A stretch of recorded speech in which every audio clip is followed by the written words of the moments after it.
안녕하세요, 예림입니다. 이번 대망의 3탄에서는 저희가 스드메 그리고 신랑 예복, 혼주 한복과 결혼식 총 비용에 대해서 좀 이야기를 나누어 보려고 해요. 아직까지 1편과 2편을 안 보신 분들이라면 같이 보고 3편까지 이어서 보시는 걸 추천드리고요.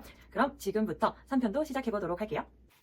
그럼 첫 번째 스드메부터 좀 말씀드려 보려고 하는데, 일단 스드메 총 비용부터 말씀을 드리면 저희는 약 한 150만 원 정도로 이제 진행을 다 했고요.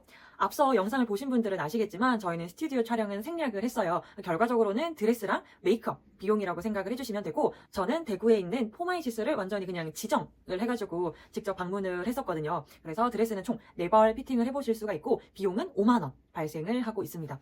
보통 본식하는 날짜를 기준으로 5개월 전부터 그 드레스 예약을 많이 잡으신다고 해요. 그래서 일정에 참고해 주시면 좋을 것 같고요. 그럼 이 150만 원에 다 들어가 있는 게 뭐냐면, 첫 번째가 신부 데모 메이크업을 할 수가 있어요. 본식 한 달 전에 업체 방문을 해서 최종적으로 드레스 사이즈 가봉을 진행하고, 그리고 그날 본식 때 어떤 메이크업을 할지 데모로 한번 메이크업을 받아볼 수가 있고요. 그 외에도 신랑이랑 혼주 4분에 대한 메이크업도 이 비용에 모두 포함이 되어 있기 때문에 포마이시스를 조금 염두하고 계시는 분들은 직접 방문하셔가지고 드레스 피팅도 해보시고, 최종적으로 패키지 가격이 어떻게 나뉘어져 있는지도 확인을 해주시면 좋을 것 같아요. 이제 두 번째는 신랑 예복인데, 예복도 결론부터 말씀드리면 저희는 송도 현대 아울렛에서 진행을 했고요. 브랜드는 최종적으로 커스텀 멜로우로 결정을 했습니다. 그래서 이제 자켓이랑 베스트 그리고 바지까지 이렇게 3개 구매를 했고, 비용은 약 65만 원 정도 지출을 했었어요. 저희가 방문했던 때가 조금 더 추가 세일을 했던 기간이기 때문에 예복을 고르실 때, 그리고 브랜드를 선정을 하실 때에도 세일 기간이 언제인지, 그 다음에 언제 좀 방문을 하면 좋을지 이 부분도 같이 염두를 해두셨으면 좋겠어요.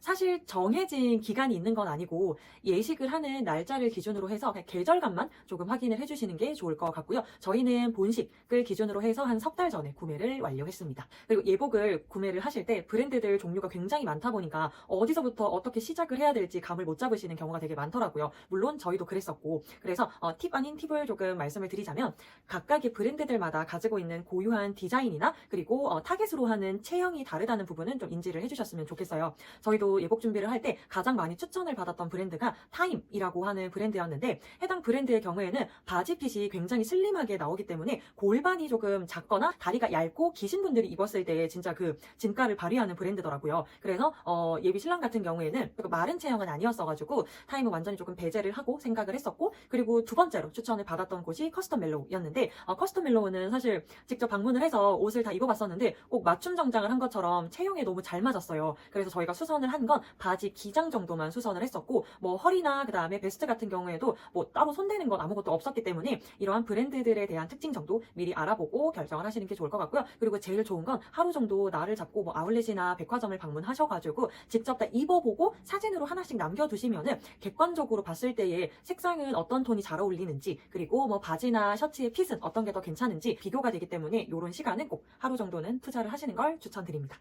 그리고 이제 세 번째는 혼주 한복인데, 양가 어머님들 한복은 저는 대구에 있는 나래주단이라고 하는 곳을 예약해서 방문을 했고요. 어머님들 한복이랑 그리고 놀이개, 그다음에 그날 신으셔야 되는 신발, 그리고 가방, 그다음에 머리에 꽂는 핀까지, 귀걸이, 액세서리까지 모든 걸 다 포함해서 인당 33만 원에 대여를 진행했고, 그래서 두 분 합쳐가지고 66만 원 정도 비용이 발생되었어요. 이거는 이제 한복을 어떤 걸 선택하시는지에 따라, 그리고 이 한복이 신상인지 아니면 원래 기존에 디자인이 있었는지에 따라서도 비용이 조금 다른 부분이 있다 보니까 꼭 전화로 예약 먼저 하시고 진행하시는 걸 추천드리고요. 그리고 여기가 공간이 되게 프라이빗하게 있어가지고 천천히 좀 이야기도 나누고 여러 벌 갈아입어 보고 디자인 비교하기도 너무 좋더라고요. 그래서 혹시나 아직 한복을 결정하지 못하신 분들은 제가 나래주단 추천드립니다.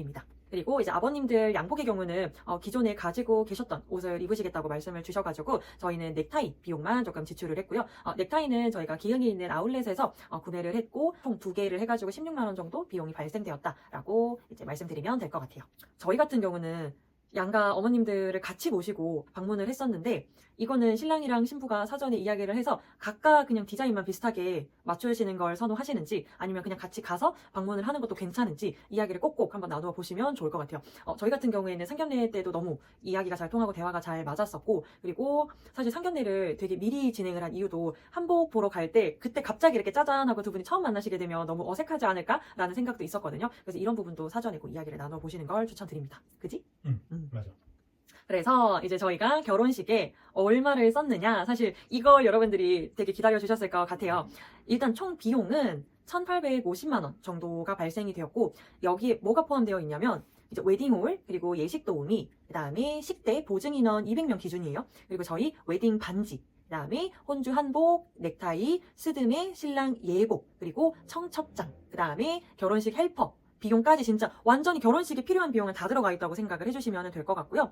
일단은 저희는 대구에서 예식을 진행하고 2월인 비수기에 진행을 하기 때문에 대관료는 없었어요. 그리고 또 플래너를 끼지 않고 제가 직접 방문해서 계약 진행을 했기 때문에 예식 도우미 비용도 없었고요.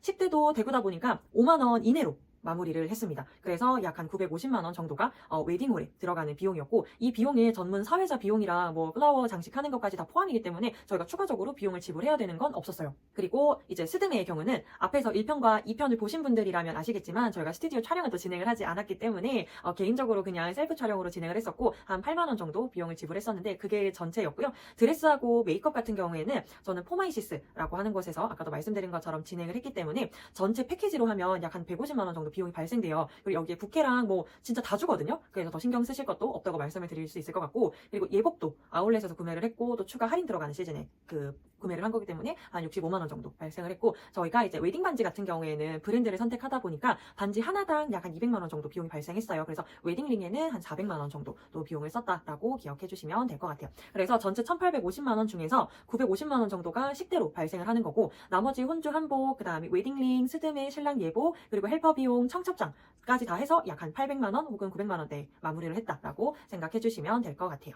저희는 청첩장의 경우도 바른손 카드에서 진행을 했는데 이번에 추석맞이 빅세일을 진행했었거든요. 그래서 200부 인쇄를 하는 데에 9만 원 정도 비용 발생이 되었습니다. 그래서 보통 1년 정도를 잡고 예식 준비를 많이 하시잖아요. 그래서 저는 정해진 기간이 있다기보다는 청첩장에 들어가야 되는 내용이나 이런 부분들을 미리미리 상의를 할 수만 있다면 조금 뭐 행사 들어갈 때나 아니면 내가 진짜 마음에 드는 디자인이 있을 때 미리미리 준비하시고 또 진행하시는 걸 추천드리고 싶거든요. 그래서 정해진 게 있는 건 아니니까 신랑 신부분들께서는 사전에 천천히 평상시에 그냥 이런 이야기들을 꾸준하게 하면서 결혼식을 준비하시면은 아무래도 트러블이 훨씬 더 줄어들지 않을까라는 생각을 해요. 그리고 요렇게가 제가 정리해둔 월별 스케줄들이에요. 그러니까 이런 부분은 제가 더보기란에다가 작성을 해둘 테니까 1년 정도를 잡고 결혼 준비를 하시는 분들은 몇 개월 전에 뭘 해야 되는지 참고하시면 좋을 것 같아요. 여기까지가 플래너 없이 결혼 준비하는 방법이었고요. 다음 편은 저희가 또 신혼여행을 준비하고 있다 보니까 어디로 가는지, 신혼여행은 또 비용이 얼마나 발생을 했는지에 대해서도 이야기를 나누어 볼 예정이고, 그리고 지금 신혼집은 저희 인테리어를 하고 있어요. 그래서 그 인테리어는 얼만큼 견적이 나왔는지, 요즘 인테리어 추세나 트렌드는 뭐가 있는지 이런 부분에 대해서도 앞으로 꾸준하게 조금 영상을 업로드 해볼 예정이고, 또 제가 뭐 쿠팡 살림 꿀템이나 코스트코 장 보는 것도 되게 좋아해서 앞으로는 살림에 조금 도움이 되는 부분들도 하나씩 업로드 해보도록 하겠습니다. 지금까지 플래너 없이 결혼 준비하는 방법 많이 찾아봐 주시고 시청해 주셔서 감사드려요. 다음 편에도 또 새로운 정보들 가지고 찾아오도록 하겠습니다. 감사합니다.